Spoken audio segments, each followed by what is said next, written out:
那不是赌大了。此丹归老夫所有，还请小友高抬贵手，便屠灭一宗的散修。散修？哼，华丹，你们玉兽宗没兴趣吗？极品回血丹。他们怕是已经联手，都要拍下一个。那就给我跪下！哼，大言不惭！哇，让这小贼装到了。看够了吗？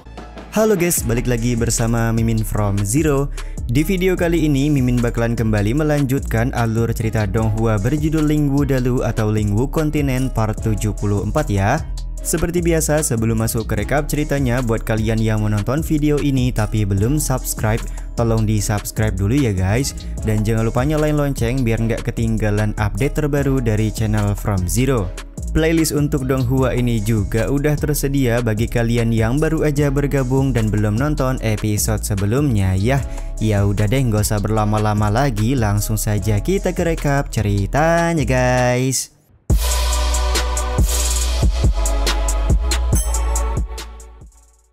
Cerita episode kali ini dimulai dengan seorang pak tua bernama Pak Tua Musan yang mencoba menawar segel kuno di pelelangan Pavilion Tongtian. Terlihat tidak ada orang lain yang tertarik untuk menawar segel kuno tersebut selain Pak Tua Musan, karena seperti yang diketahui segel kuno belum sepenuhnya terbuka.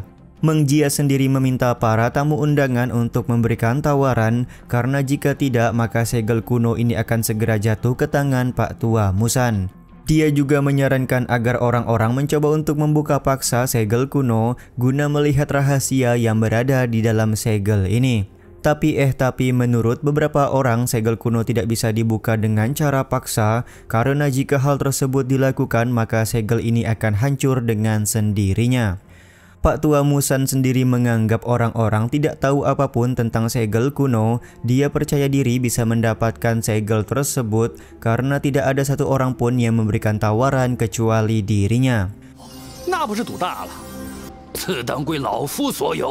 Tiba-tiba saja Chen Tian melakukan tawaran untuk segel kuno tersebut atas perintah langsung dari Tuan Jian. Momen ini pun membuat Bang MC harus terlibat adu tawaran dengan Pak Tua Musan yang menginginkan segel kuno yang sama.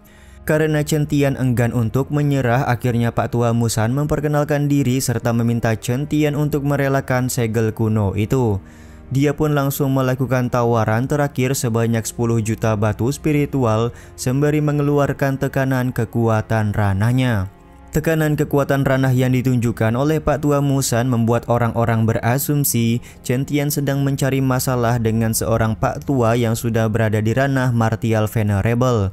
Faktanya Pak Tua Musan diketahui pernah membantai sebuah sekte tanpa bantuan siapapun.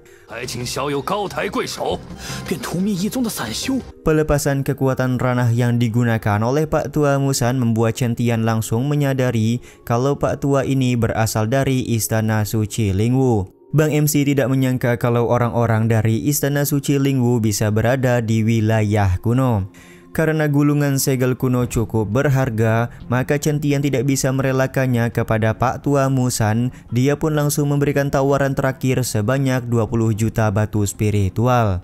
Melihat Chen Tian memberikan tawaran membuat Sangguan Sulian ingin mengikuti pelelangan, akan tetapi Sangguan Wuhun meminta adiknya untuk tidak gegabah. 20 juta hanya dihabiskan untuk segel kuno yang tidak diketahui fungsinya cukup merugikan kita, ucap Sangguan Wuhun kepada Sangguan Sulian. Sangguan Wuhun juga senang karena Chen Tian mengeluarkan banyak uang hanya untuk segel kuno yang tidak berguna. 我对这书卷也很好奇。2000万2次。哪个无用的东西才好玩呢？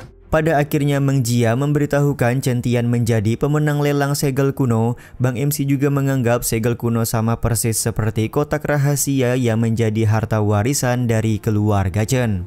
Barang selanjutnya yang dilelang oleh Pavilion Tongtian merupakan pil setengah bulan. Diketahui setelah meminum pil ini maka seorang praktisi bisa memulihkan 20% kekuatan spiritual mereka, serta pil ini tidak mempunyai efek samping apapun. Tanpa keraguan 4 sekte besar langsung melakukan penawaran kepada pil setengah bulan, dari mulai sekte Bayu, sekte Yihun, sekte Wanjian, dan yang terakhir adalah sekte binatang misterius. Kehadiran sekte binatang misterius tentu saja membuat semua orang kaget.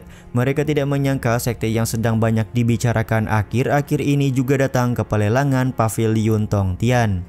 Chen Tian yang melihat hal ini memahami kalau 4 sekte besar tersebut sudah bekerja sama tidak menaikkan tawaran di harga 20 juta batu spiritual untuk 1 butir pil setengah bulan. Bang MC kemudian bertanya kepada Chu Xinghan apakah dia tidak berniat membeli pil setengah bulan yang sedang dilelang. Chu Xinghan berkata kedatangannya kali ini ke Paviliun Tongtian hanya untuk membeli 1 barang saja, jadi dia harus benar-benar menyimpan batu spiritual untuk membeli barang tersebut. Kini tiba saatnya Meng Jia mengeluarkan pil pemulih darah sebagai barang yang akan dilelang. Diketahui pil pemulih darah sangat berguna untuk energi dan juga darah serta mampu membuat orang yang hampir mati sehat kembali. Chu Xinghan pun langsung bertanya apakah pil pemulih darah benar-benar efektif jika digunakan. Meng Jia menjawab kalau pil pemulih darah yang dilelang sudah melalui proses quality control, jadi pasti akan sangat berguna. Jika memang para peserta lelang belum percaya, maka mereka bisa memeriksanya sendiri. Chu Xinghan pun langsung melakukan pemeriksaan dan menemukan bahwa pil pemulih darah yang dilelang benar-benar pil asli. Tanpa keraguan, Chu Xinghan langsung menawar dengan harga 80 juta batu spiritual untuk 1 butir pil pemulih darah.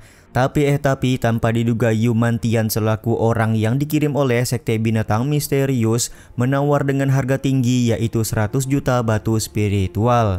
Tentu saja hal ini membuat Chu Xinghan cukup kesal karena dia mengetahui kalau Yu Mantian sengaja melakukan penawaran agar dia gagal mendapatkan pil pemulih darah tersebut.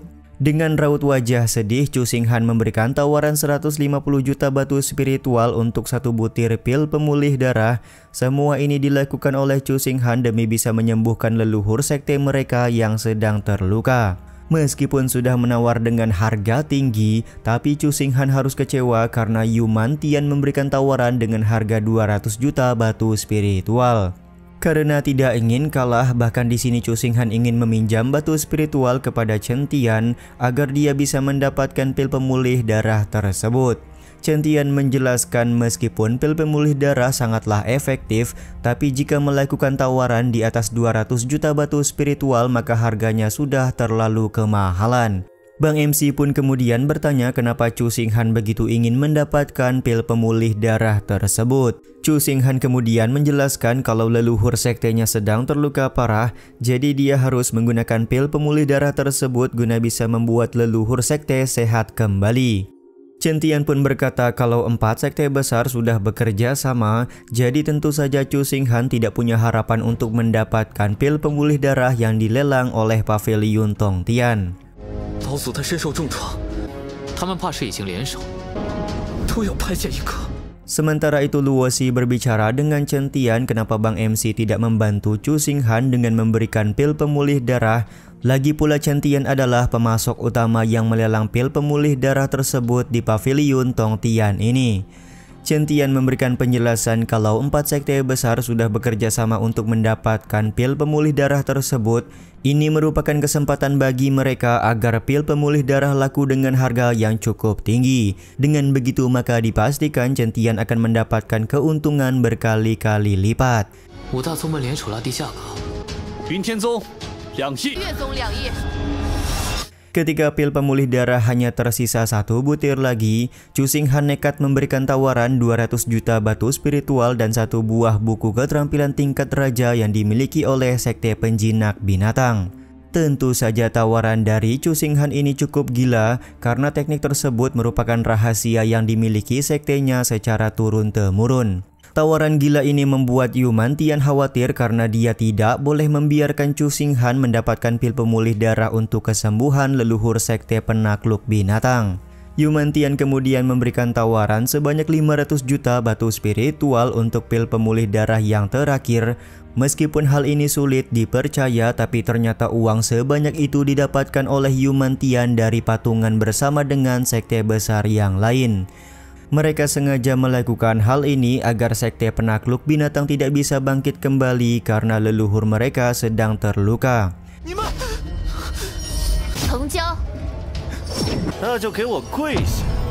Yumantian kemudian turun ke bawah untuk mengambil pil pemulih darah sekaligus meminta Chu Xinghan untuk berlutut di hadapannya. Dengan berlutut dan menjadikan sekte binatang misterius sebagai tuan, maka Yumantian akan memberikan pil pemulih darah di tangannya kepada Chu Xinghan. Sementara itu dari arah lain, Chen Tian meminta Chu Xinghan untuk tidak mengiyakan permintaan dari Yumantian karena dia hanya sedang melakukan permainan saja. Sontak hal ini pun membuat Yumantian meminta Chen Tian untuk diam dan tidak ikut campur dalam masalah kali ini. Karena Chu Xinghan tidak mempunyai pilihan lain untuk mendapatkan pil pemulih darah, maka dia bersedia untuk berlutut di hadapan Yumantian. Akan tetapi Chen Tian langsung turun ke tengah pavilion untuk menahan Chu Xinghan agar tidak berlutut kepada siapapun. Bahkan di sini Chen Tian berkata kalau dia mempunyai banyak pil pemulih darah yang bisa diberikan kepada Chu Xinghan, jadi Chu Xinghan tidak perlu khawatir lagi. Sontak ucapan ini membuat Yumantian tertawa karena mana mungkin seorang bocah seperti Chen Tian mempunyai banyak pil pemulih darah. Seketika Yumantian dan semua orang dibuat kaget setelah Chen Tian mengeluarkan ratusan pil pemulih darah dari kantung penyimpanannya. Yumantian juga semakin dibuat kesal setelah Meng Jia memberitahukan bahwa Chen Tian adalah orang yang sudah melelang pil pemulih darah di pavilion Tong Tian. 大言不惭！ 不，让这小贼装到了。 看够了吗？ Meng Jia juga memastikan dengan banyaknya pil pemulih darah yang dimiliki oleh Bang MC, maka setiap tahun pavilion Tong Tian di wilayah kuno akan melelang pil pemulih darah dengan jumlah yang tidak sedikit. Setelah semua orang mengetahui kalau Chen Tian merupakan pemilik pil pemulih darah yang dilelang, Bang MC langsung berterima kasih karena hari ini pil pemulih darah yang dia miliki laku dengan harga yang begitu tinggi. Yumantian pun langsung melemparkan pil pemulih darah yang dia dapatkan sembari berkata akan mengingat kejadian memalukan yang menimpanya hari ini. Sementara itu Chu Xinghan langsung berlutut kepada Chen Tian untuk meminta Bang MC menyembuhkan leluhur sekte penakluk binatang. Scene ini juga sekaligus menutup episode kali ini ya guys. Ya udah deh, sampai di sini dulu aja video kali ini. Mohon maaf jika masih banyak kekurangan dan kesalahan dalam penyampaian kata-kata ya. Terima kasih untuk kalian yang udah pada nonton dan jangan lupa subscribe serta nyalain loncengnya ya guys. Mimin selaku penulis narasi, tukang voice over dan tukang edit video pamit undur diri. Salam hangat, see you in the next video.